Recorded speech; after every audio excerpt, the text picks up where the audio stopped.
Well, hello, Young and the Restless Daily Recap fans. Today's daily recap is for November the 7th, 2022, Monday, November 7th, 2022.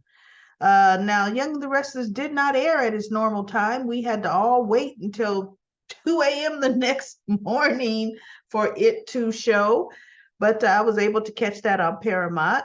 Thank you, Paramount Plus. We start with Diane did call the family, Summer, Kyle, Jack, and Summer and Kyle on their way called the pediatrician to get over there. And by the time they got home, the pediatrician was already upstairs with Harrison, and Diane was sitting down. Oh my God, so worried, so worried. And Jack comes in after Summer and Kyle, and Kyle they thank her for calling them, but Summer's giving her that look and she's feeling it, like, right. So they go upstairs with the pediatrician. And then Jack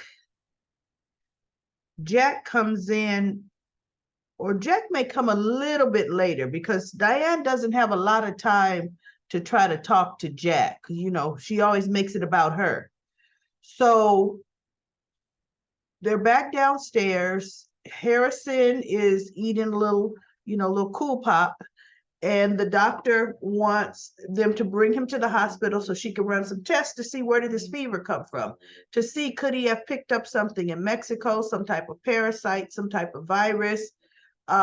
So they're going to bring him, and he's sticky. So Summer says, Kyle, can you please take him into the kitchen and clean him up before we go? So Kyle takes him in there, and Diane immediately stands up. Summer, I've already spoken to Kyle about the whole loss. And she goes, you know what, Diane? No, this now is not the time to be talking about this. And so she looks at Summer, and Diane says, Summer's right. All our focus should be on Harrison. So then Diane looks like, well, okay. And so he says, Harrison comes out with Kyle, and they're, putting on his jacket. Summer has her jacket on, and Jack is telling Diane, oh, before Kyle and Harrison come out the kitchen, Jack tells Diane, listen, thank you so much for calling us. We're going to keep you informed with, what's going on with Harrison once we find out. He's taking Summer's lead, right? He could tell Summer's not happy with Diane. So he's letting Diane know, look, thank you, but time for you to go. You did what you were supposed to do. And she kind of looks at Jack like, oh, so it's like that. She didn't say that, but that's how she's looking at him, like, oh, well, sure. And then Kyle and Harrison come out. And so she sits to hug him. Harrison, the doctors are going to take such good care of you, as she's caressing him. And he goes, I want my Dee Dee to come. I want Dee Dee to come. And she looks up at Kyle. And she looks at Jack. And then she looks over at Summer. Like, yeah, he wants me to come. I'm his Dee Dee. He wants me to come. Mm-hmm. So Summer and Kyle look at each other, and Kyle says, do you have time today to go with us? See, nobody has to work. She don't have a job. She ain't, look, don't worry about the job, right? So she goes, sure, of course, of course. And then she looks at Summer like, like, see, I'm in like Flint. Right? So Kyle says, okay, Summer, you can go ahead. Why don't you go back to the office? Why don't you handle that important overseas call that we were going to have to cancel? And Summer kind of looks like, wait, what? And she goes, sure. And Jack says, I'm headed back to the office, Summer. I could give you a ride. Summer should have looked at Kyle and said, thank you, but no thank you. that overseas call can be rescheduled. I'm going to go to the hospital with you and my son. That's what Summer should have done. Kyle wasn't doing it exclusionary. He wasn't doing it like that, right? He wasn't thinking like that. But see, Diane loves those kinds of actions. See, that's what plays into Diane's hands. Like, you can go to the office and I'm going to go with my son and my grandson. See, because we are actually blood here. This is my blood. You're just the wife. I can already see, thank goodness, there's going to be a rift with Summer and Diane because she's already told Kyle at the office. She thinks they need to limit Diane's access, right? But then after this event, and they bring Harrison home from the hospital, Diane had her opportunity to emotionally manipulate Kyle. Emotionally manipulate him. He talked about a time he was 12 and he got meningitis and he had never been so sick in his life and this, that, and the other. And I'm like, really, really, Kyle? And who, Jack and Phyllis were probably the ones getting you through it. You didn't go to the hospital by yourself. Should have said, I'm happy I have my dad here. And then Phyllis was a big help. Mother. So then that's my biggest regret. That's why just taking every opportunity to make it up. Oh, she grabs his hand and at the end, he forgives her. And I said, you forgive her, but Summer sure hasn't. And he says, but you know what? If another lie comes out, then that's it. And in my mind, I'm thinking, didn't you say that before? Didn't you say if I find out you're lying, I'm cutting you off? Didn't you say that, Kyle? Now it's another lie. Oh my goodness, how much worse can that be? Another lie, right? So the big lie that I was really sent here to get information on the company so Tucker could take it, that lie. Let that lie come out. Tucker will be happy to let that lie come out, right? And now he and Ashley are playing cat and mouse. He's telling Ashley in the elevator scenes, saying, look, this is the way to get rid of Diane. Oh, yeah, this is going to be fun for him, okay? So Diane slyly says, oh, I'm so happy that you're forgiving me. But what about Summer? I could sense that see, she's already, but she hasn't. No, what about her? No, that's on, like Kyle says, you know what? I can't help how Summer's going to feel, but I could talk to her and see. But no, it would be, you know what? Summer's going to feel the way she's going to feel because you have lied. Absolutely. Horrible lies. Right? So that is what it is. But no, I'll talk to her. Thank you so much. So much easy. Soon as she touched his hand, soon as he let her go to the hospital, I knew that was going to happen, right? I knew that was going to happen. And then we have some scenes. We haven't seen her in a while. Audra, she comes over to Tucker's room, and she's knocking at the door saying, look, I didn't know your zip code changed, your address changed, because he moved from the Genoa City Athletic Club to the Grand Phoenix. And he goes, well, Devon sold that. And Hamilton Winters owns this. So, she goes, so supporting the family business? He goes, that's right, something like that. But you know what was so funny? Seeing the rooms at the GCAC and the Grand Phoenix, the athletic club's rooms are much bigger with the fireplace and all of that. Now, they're old-fashioned to me, decorated, and the Grand Phoenix is modern, but the rooms at the athletic club are absolutely positively hands down bigger, more spacious. So anyway, I wonder where's Audra staying. They have never shown, have they? I'll bet you she's over here at the Grand Phoenix. She does not seem like a GCAC type of individual at all. But anyway, they talked and he's like, you know what? We need to make some progress because she told him Jill is still definitely wanting to move forward with the plan. And so Tucker's like, okay, the game plan now is to pit brother against sister. So he's going to try to put a divide between Devon and Lily. And it's not going to be too hard because Lily doesn't really see things clearly.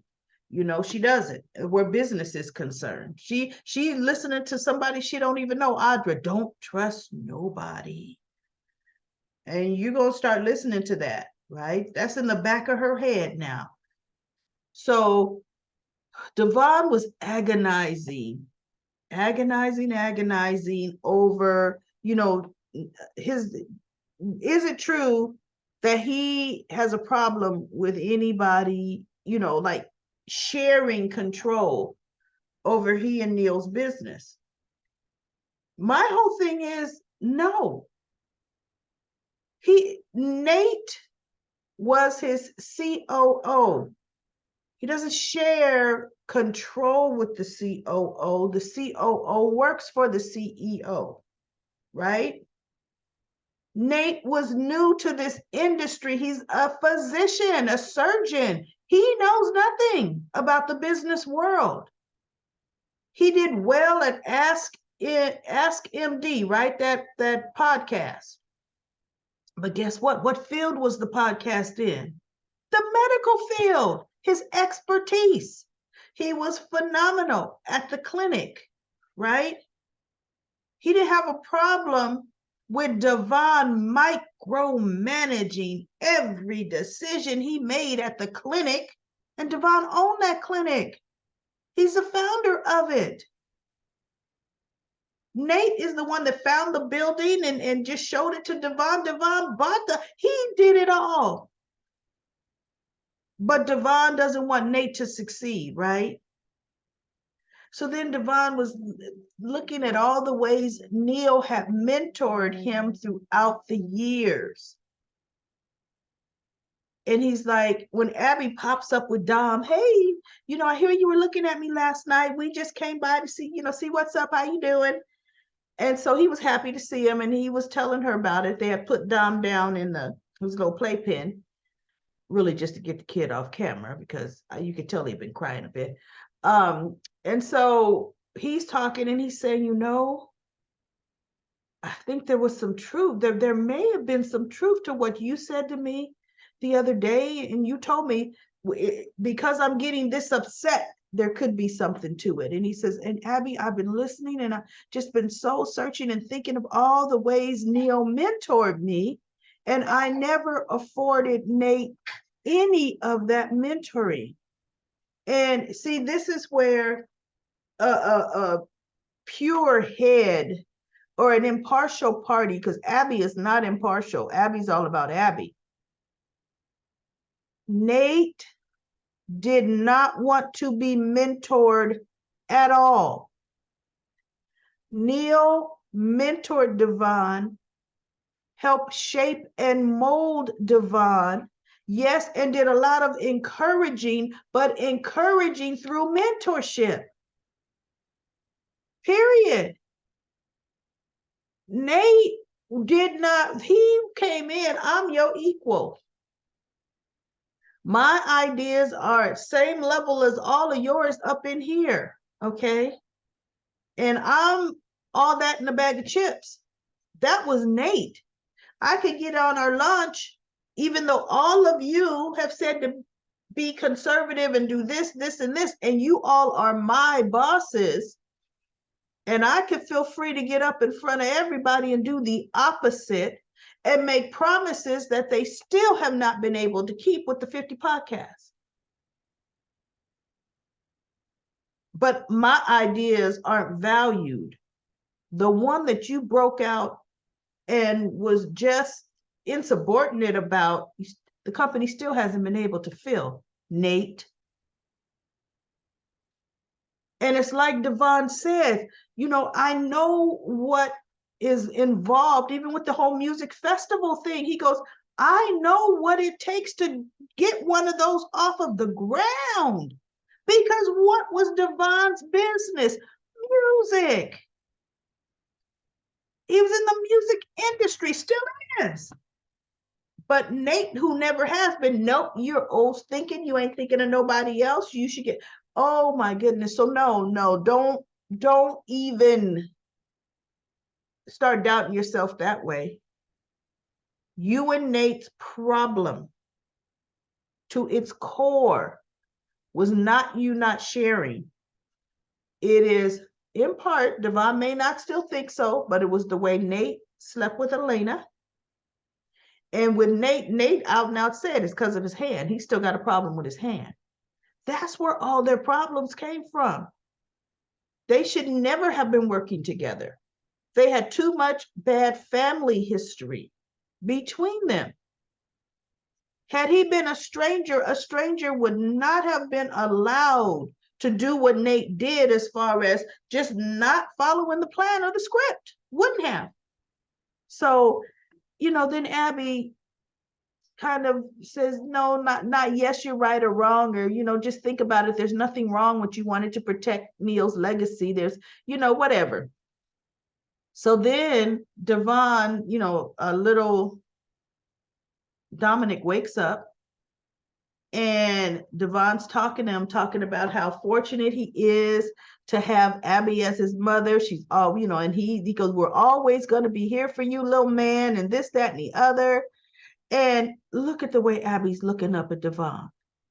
She's like, it's about me. I'm what?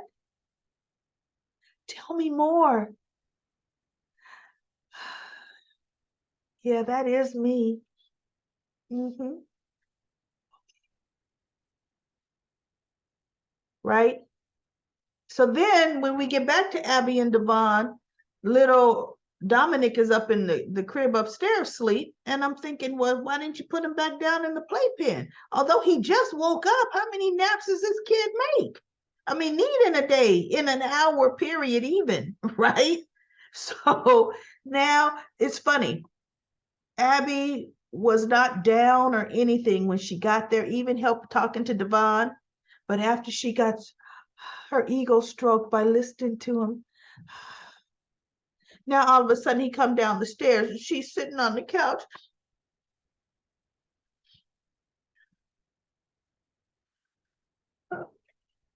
And he's like, well, what's wrong, Abby? What's going on? Now, Chance didn't come home last night. After, we had a disagreement at well, he knew about the disagreement at the coffee house because remember he saw her at society when she dropped the tray of lemons. But he goes, he never came home. He goes, he didn't know where you were. I mean, not all night. He texted me and said he needed some time alone. Oh, Devon's like, oh. And then she goes, he said some horrible things to me that really just hurt me. He says that he wants that I want an idea or an ideal version of him, that I don't really want him, and he can't live up to that ideal version, right? And so Devon is like, well, there's nothing wrong with envisioning the way you feel something should be. But I think you and Chance, you've gone through bumps, you'll get through this, but then it all of a sudden changes into, Chance should put you and Dominic first. And I said, wait a minute. What do you mean put you and Dominic first? When her family comes into play, Devon, how would you feel? You know how Victor Newman is. You're running Chancellor Winters, a conglomerate, newly merged, okay? And you fly out of town to go visit your girlfriend. But, how much would you drop? Because, well, the girlfriend would have to be dropped. But Abby wants you to worship her, and that's just not Devon. He's not a worshiper.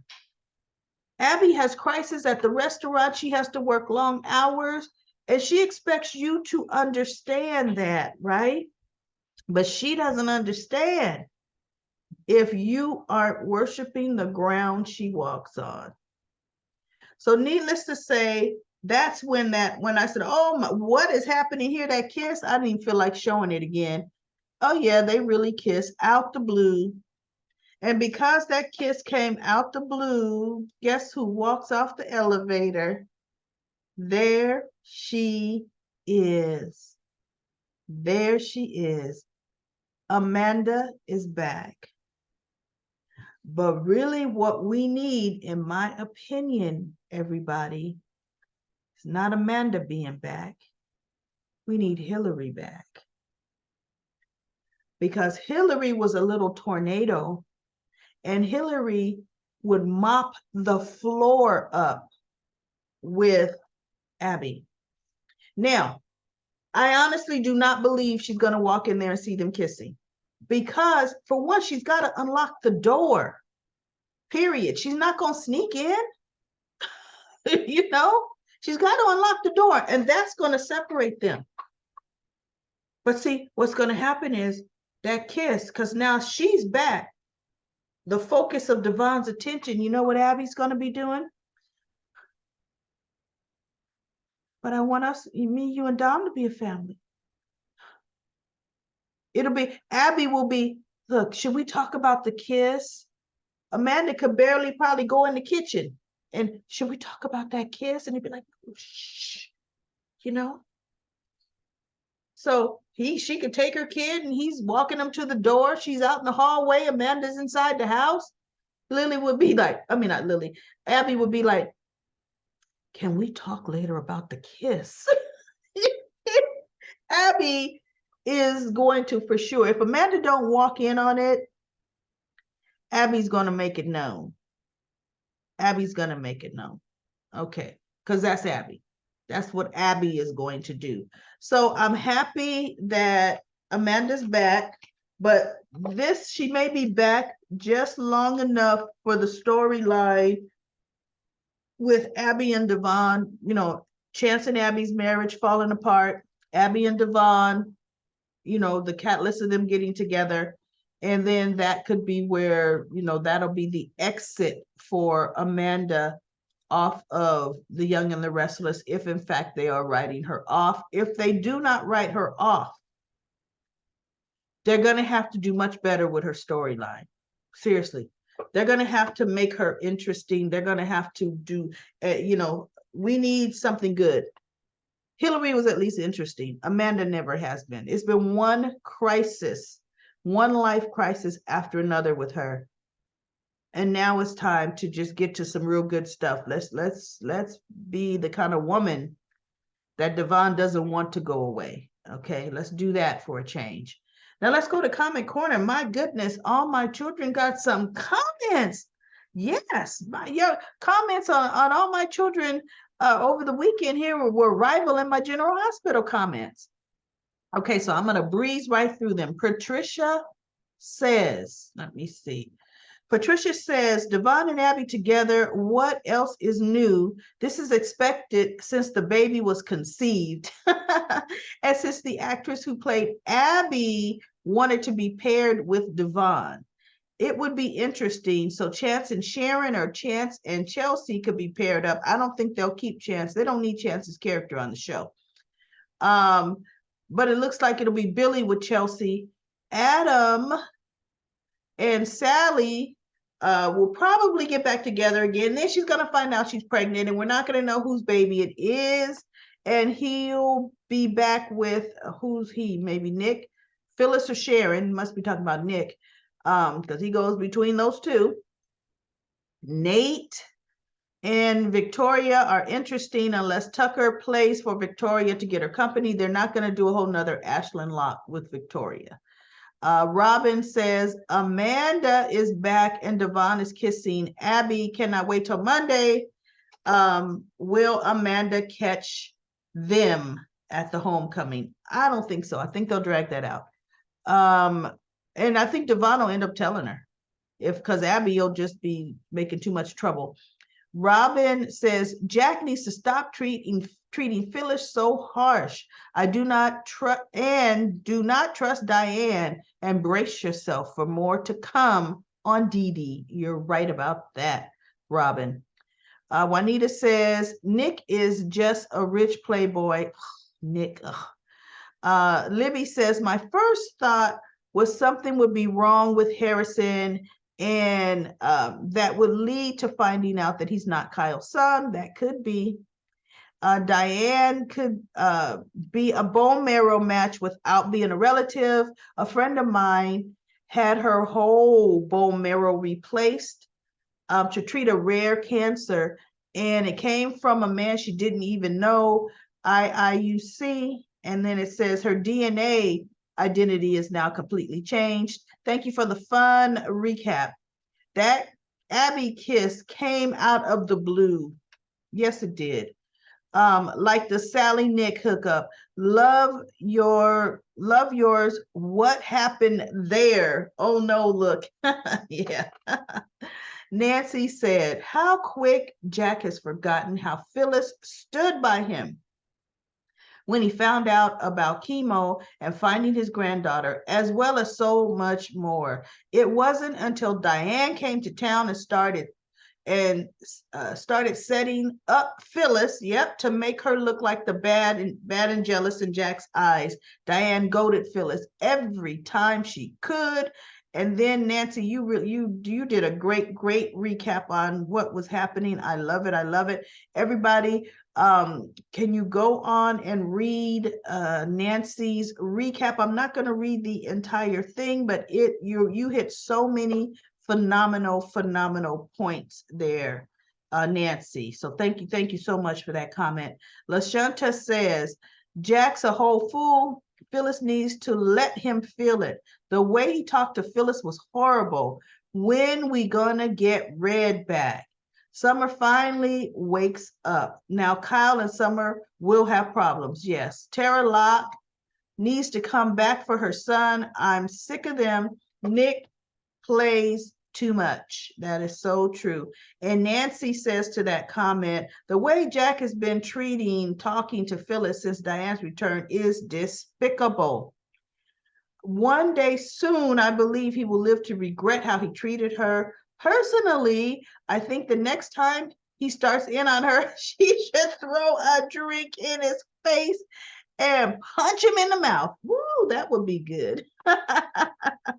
The way Jack has been acting towards Phyllis kind of makes me wonder if the real Jack has been replaced with a look-alike. Ooh, I remember that whole storyline. Do you remember when Jack had Victor held captive in some prison? See, Victor is famous for that. He had Billy in prison in some foreign, just heckhole prison. He had Jack in prison, and then he had that fake guy, criminal, impersonate Jack, violate. I mean, oh my goodness, great. Victor has gotten away with so much illegal stuff, just completely, absolutely, positively illegal. And then we had, oh, you know what's good though? Danny Romalotti is coming back, Phyllis's ex. Danny, I would love to see him and Phyllis interact. I mean, let's face it, Danny will be back for a short time. He's never back on All My Children. I mean, All My Children, oh my goodness. He's never back on The Young and the Restless for long periods of time, just enough to do a storyline. Let's make it good. Let's make Jack eat his heart out with Danny, a much younger, handsomer, fine, talented man. Okay? Yeah. He could lift Phyllis's spirits. And Nick, eat your heart out with Danny being back. Nick. So let's see. I mean, let's make it good for Phyllis for a change. And Monique says, Billy barely has control over his own life as it is. Someone is always there to bail him out of trouble he can't control. his own life, so he's going to control Chelsea's relationship with Anna and Adam and Connor. And LaShanta replied to that, says, I never cried so much. He saved Chelsea's life. I will love him forever for that. Chelsea's my girl, and she is lost and needs help, and now she's getting it. I'm glad she's getting it. And then Carrie Jad says, I respect Billy a lot. He puts Lily first, Victoria, and he tries to help Chelsea. Thank God he found her. No one else looked. They were concerned more about Billy disappearing. Billy, to me, is a very unselfish man. He just needs to find passion. He needs to find his passion. He needs to find what he's good at or what he wants to do. He's not meant for the corporate world, but he enjoyed the podcast, but quit because of Lily. And then Ellis says, I get it, girl. And then Ellis says, you're so right. Jack and Phyllis were great together. What happened? Diane came back to town and Jack changed feelings that fast. His feelings changed that fast. I know. LaShanta says, Jack overheard Phyllis marking her territory with him. They had slept together. Jack asked her, and she lied. Then he heard her tell Diane, yes, she's marking her territory. It wasn't that cruel, but Jack and Phyllis have been close for years. He saw Diane needling Phyllis every chance she got. Our grandson, our son, your daughter. It's okay, shaking my head. Yes, he did saw Diane needling Phyllis, but they were making Phyllis just act like a ridiculous, frantic chicken with her head cut off. Just, why are you yelling at the top of your lungs here, Phyllis? What's going on, right?